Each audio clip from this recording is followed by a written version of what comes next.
Hello, beautiful ladies. Welcome to this episode. Welcome to the podcast. Thank you so much for being here. Special welcome if it's your first time, and welcome back if you are here all the time. I hope you're having a wonderful February so far. I know that can sometimes be an oxymoron to some of us. Wonderful in February because February is usually the month that gets a bad rap, but I hope it's a good one so far. And we are right here on the fringe of Lent beginning. I just realized as I went to record this, like, whoa, we are turning around into Lent, and maybe we're already into Lent when you are listening to this. So I think it's really nicely timed, which I didn't do on purpose, to take some time to reflect on where we're at currently and then not look inward for answers, but bring that to prayer and, have some conversations with God, especially ones where we're listening. I have to remind myself that it's not just talking all the time. Um, but to listen to him and to try to listen to what he wants for us. Maybe we set some lofty goals in the beginning of the year, or maybe in the beginning of the year, we're a little too focused on what we wanted to achieve, like my goals, my goals, my goals. And I think this is a nice time. Hopefully, I talked about it back in the goal setting episode, but sometimes I forget to include steps that I just kind of do naturally. So I do that disclaimer before setting goals. I try to really go to prayer first and say, like, Lord, what do you want this year to look like for me? And all of that. But if you didn't, or if maybe setting goals isn't your thing in the beginning of the year, there's not a big checklist, but rather just go into prayer and saying, like, Lord, what do you want me to do? Put in front of me what you want me to, the people you want me to serve. Help me to have eyes to see. Help me to, you know, whatever. Here I already go talking, listening. I should need to try to listen. But and that actually is kind of exactly what we're talking about today is asking the Lord, who he created us to be and then rising to the occasion and doing it. And we're going to fail, obviously, and we can do absolutely nothing apart from his grace. So a lot of times again, I just assume that, but I don't want to forget to say that, obviously we are going to fail. We are going to sin. We're going to fall short. But today, I hope to encourage you and just share some inspiration that I've gotten from other people, their words, their quotes, scriptures, etc., that it do inspire me to strive for excellence, right? That's everywhere in the Bible. In the Bible, it is so much saying, strive for excellence, be perfect as your heavenly Father is perfect, all these things. And it does not mean throw your kid the perfect Pinterest birthday party, but it does mean, we're striving for perfection. And again, we're going to fall short of that, but that's what we're striving for.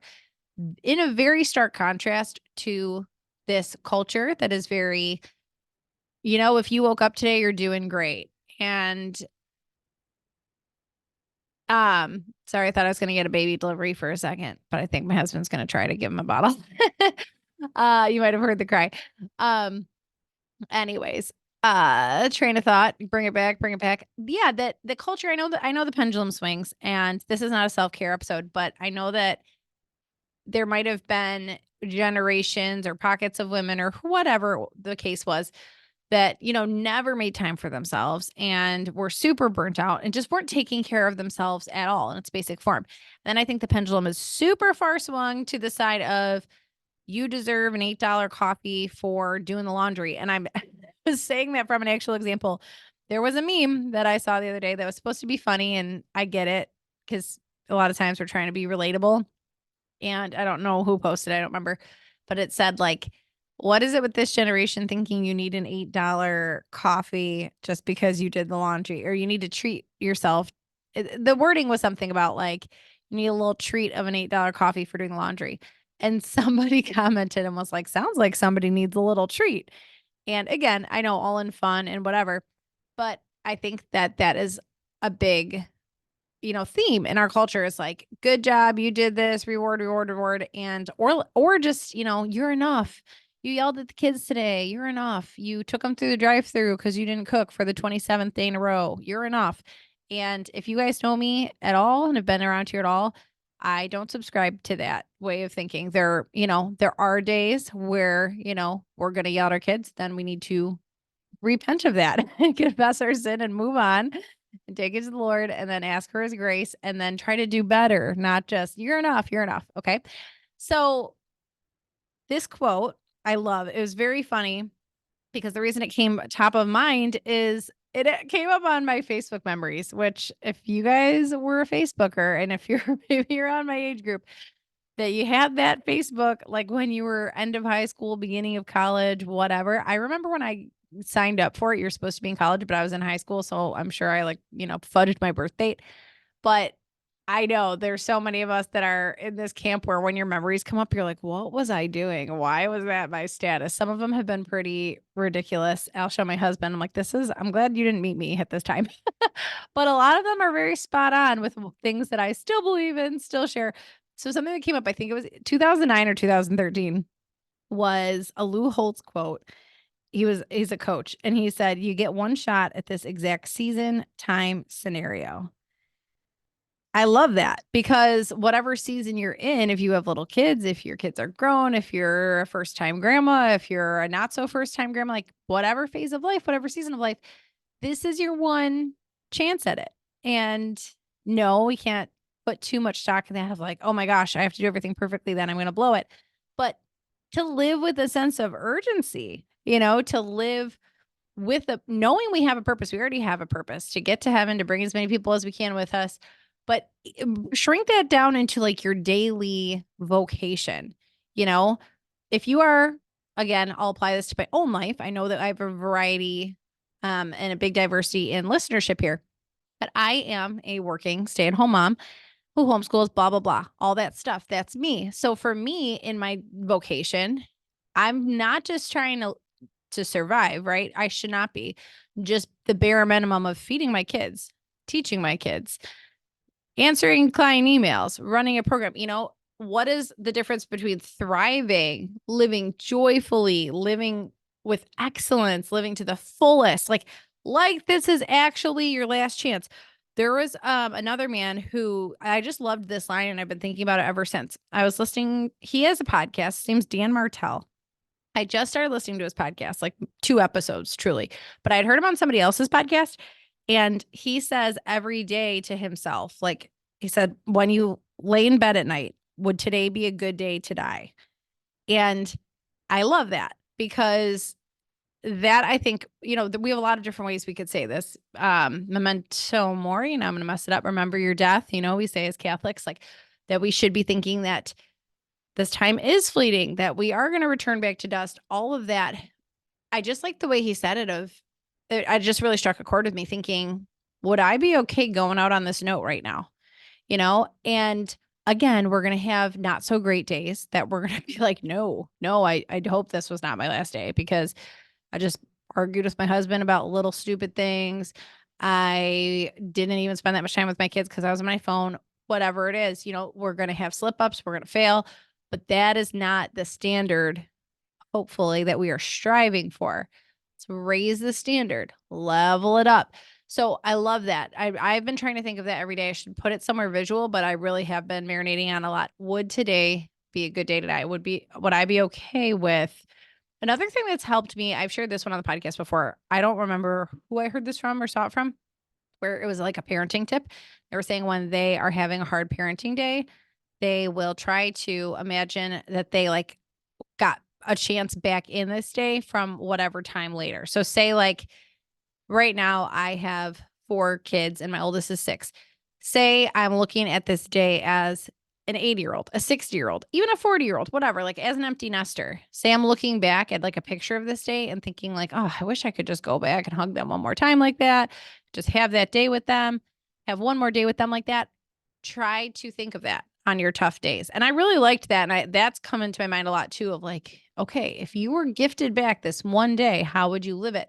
I think it just pulls us to live in a different way. So many different ways you could think about this. So, find what works for you and what resonates with you. My 6-year-old and I were just talking about the other day how we should live like Jesus is in our living room. That whole idea of like, okay, would you talk to your brother like that if Jesus was in the living room? Would mom, be standing there on her phone if Jesus was in the living room? Like just different things, whatever works for you. I think it keeps us in check and we need these reminders.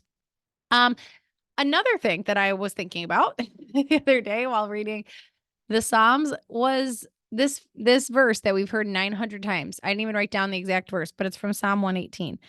This is the day the Lord has made. And I was thinking about like this day. It does not say this perfect day where you had a picture perfect time and everyone got along. And you can really tell what season of life I'm in because you veteran moms are listening to this being like, yeah, she's in that little kid bicker season because she's talking a lot about that. Well, whatever it is, say you are dealing with a sick parent or something like that, or an injury. That's something too, like cross all the age groups of everybody who listens to this. You might have an injury, your spouse might have an injury, someone in your family might. These kind of things that derail us. This is the day the Lord has made. So we have to rejoice in what it is, even when the kids are sick, even when your newborn didn't sleep at all last night and you're super tired. It's not, now I'm going to muddle through this day, but I'll rejoice another day. We're called to find the joy in it and to do our best with the day we're given. I also, deviating here a bit from, I believe it or not, I actually did have a rough outline for this. It seems a little strung together, but hopefully you're still with me.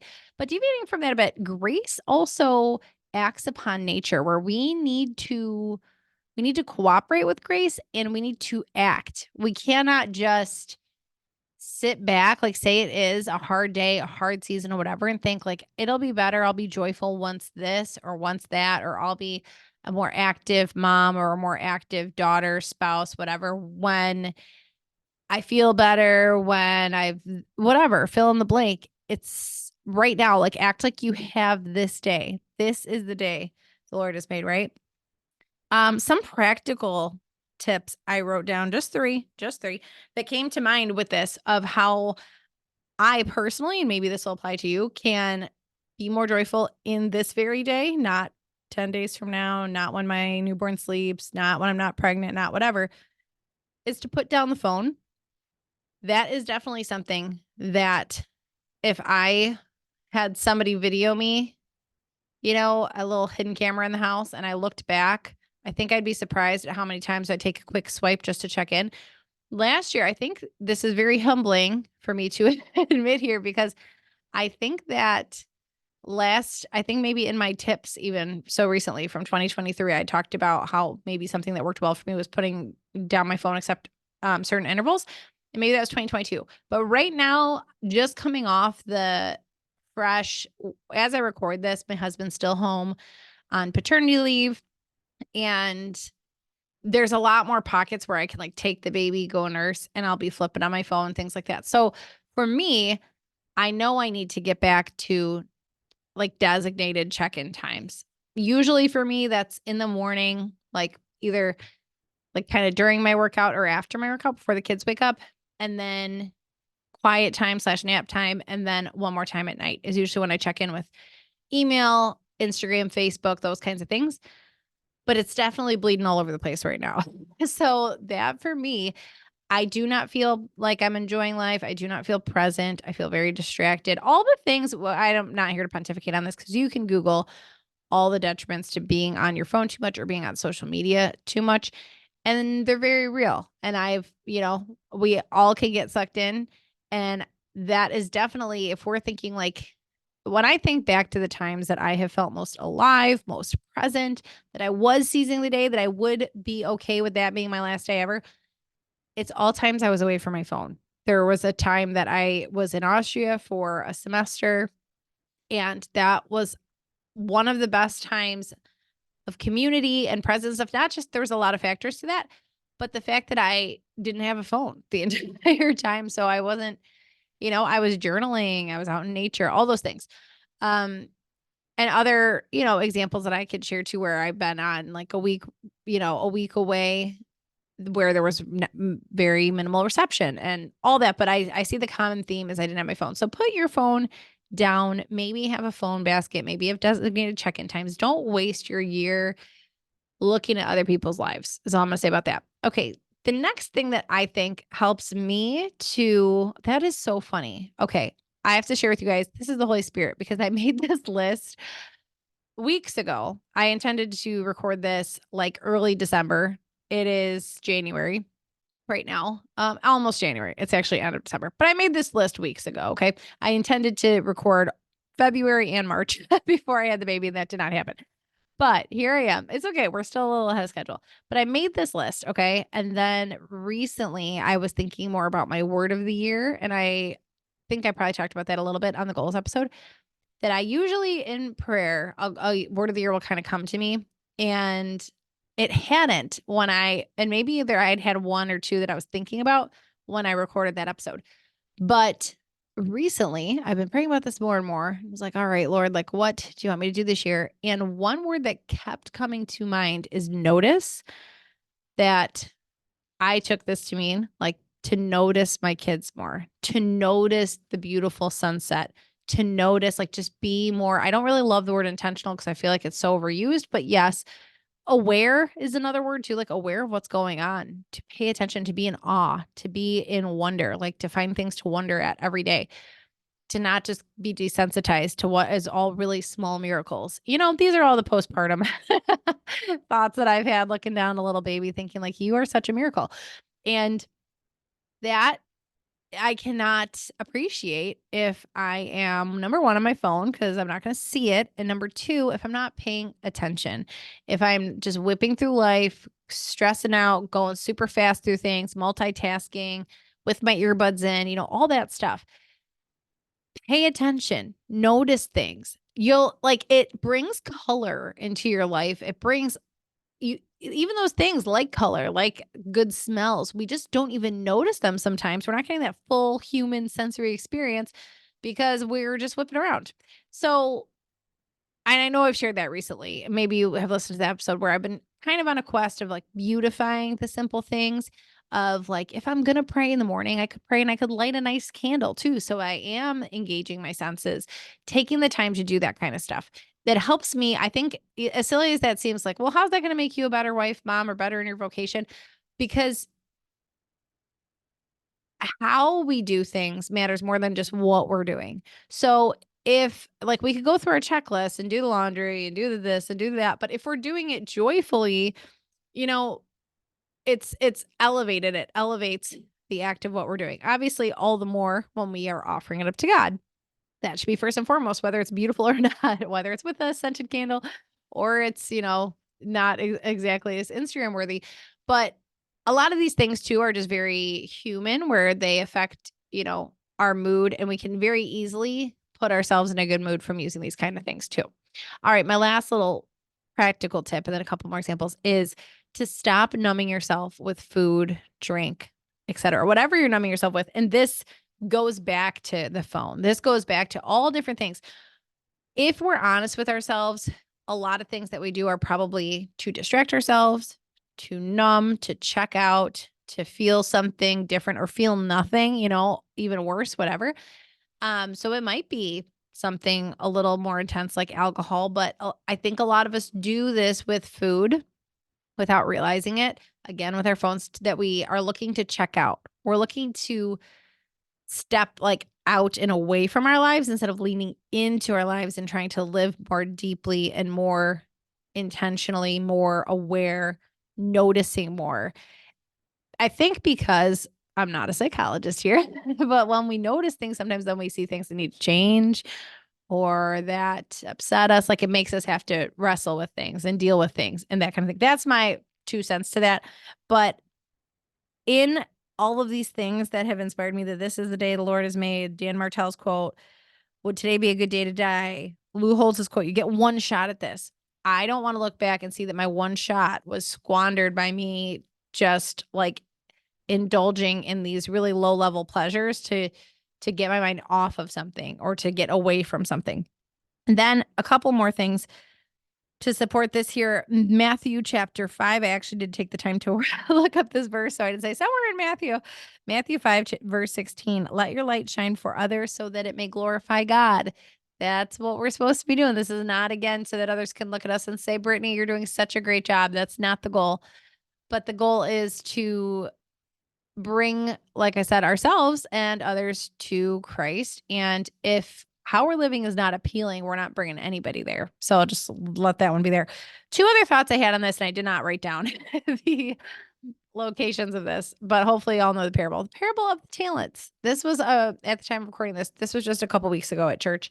And then we had a big old family discussion about it on the way home in the car about the, servants. And I think there's at least 2 different versions of this where it's the talents or it's the gold coins, but where the master has given it to his servants and, one's buried it, one's invested it and whatnot. How I don't want to look, I pray that I don't look at God at the end of my life and him say, where, like, what do you have to show for all these things I gave you, gifted you with? Look down from heaven thinking like, I hope she does this. And I'm standing there still holding them in my hands and I haven't done anything with them, or I've buried them, or I've just not lived up to my potential. And I think that a lot of us can stifle our potential without even realizing we are. I think that we need to look to examples of people like the saints, like other people we look up to, maybe ladies who've gone before us, a couple steps ahead of us, that we can rise up to not their level of, I'm not talking about like accomplishments. I'm not saying, you need to go work or do any of these like, earthly things that to get accolades. That's not what I'm saying. I'm saying that how we are doing things, it's still the how, whatever your vocation is, whatever you're called to, trying to do that to a degree, to a standard of excellence, rather than just bare minimum, getting by. And I just think that because the culture has brought the standard so low, that if we fit in with the cultural standard, it seems like we're doing okay. That's at least how I feel about a lot of things. That if I, kind of checked in with the temperature of what the world expects of today's mom, I would probably be like, yep, I'm doing fine. And fine is not what we're supposed to be striving for. So again, role models. I talked about this a little bit ago, I know on maybe it was like the Leveling Up podcast or something like that, about how we should look to people like the Saints and Navy SEALs, things like that, like that, rather than, just accept the bare minimum. All right, we could say that a while, but lastly, I bring this passage up all the time because it's so applicable to our vocations, is the Proverbs 31 woman. It is just such a wonderful example of being, I don't want to say productive, using her talents well, right? Not burying her talents.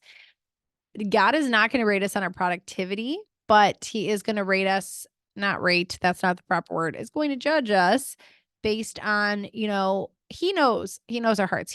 I know that every person has different thresholds of what they are able to handle, capable of, etc. So that's why, yes, look up to people, but we can't, nothing's a direct comparison. No 2 women or men or anyone have the exact same circumstances, the exact same set of gifts, the exact, whatever, fill in the blank.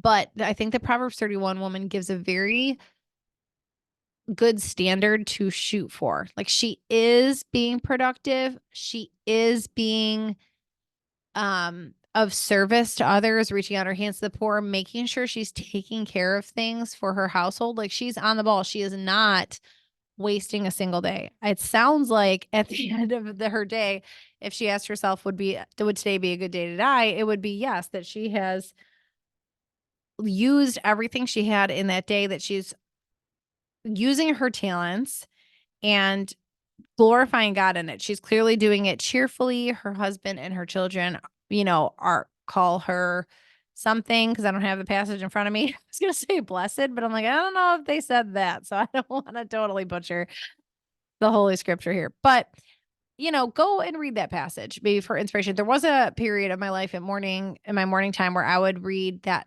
chapter every single day.